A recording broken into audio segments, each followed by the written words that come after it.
Moi boas. Curiosidade. Temos un pito, unha flauta, en do, de digitación gaiteira. Vale, que diferencia hai coa flauta de re ou a flauta rectificada que temos nós? Bueno, pois, a medida. É dicir, unha flauta de re, vale a ver agora, é máis pequena, vámola por aquí, unha flauta de re, esta, é máis pequena que a flauta de do, é máis grande. Vale, esta é unha curiosidade, vedela? Xa pomos a mesma altura, esta é moito máis pequena. Flauta de re, a que temos rectificada de toda a vida, e flauta de do. Aí, vendes? Esa é unha curiosidade. Vale, e outra curiosidade, a disposición dos buracos.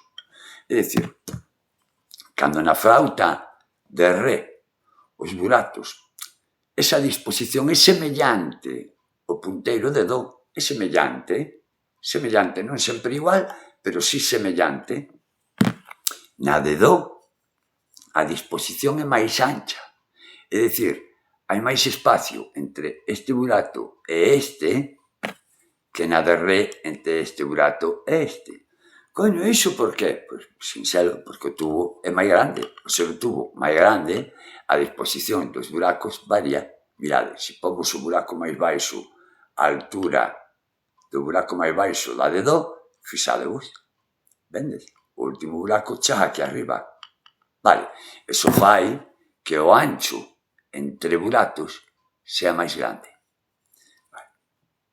O ancho entre buratos desta flauta é o de un punteiro de si bemol.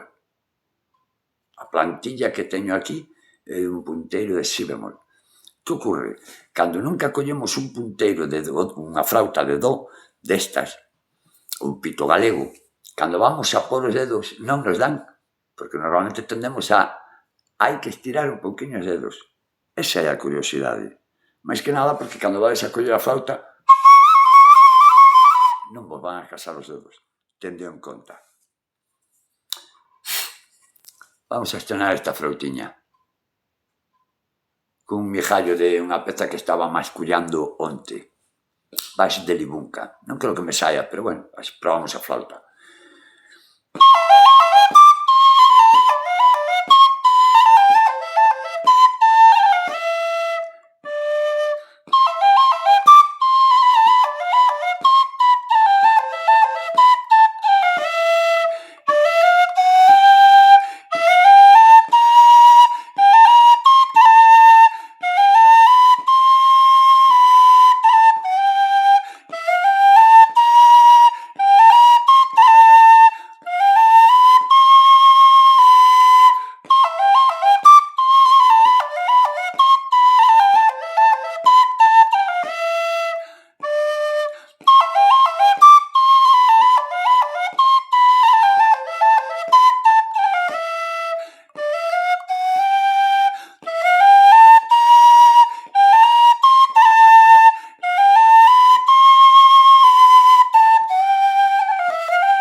Un par de curiosidades máis, veña.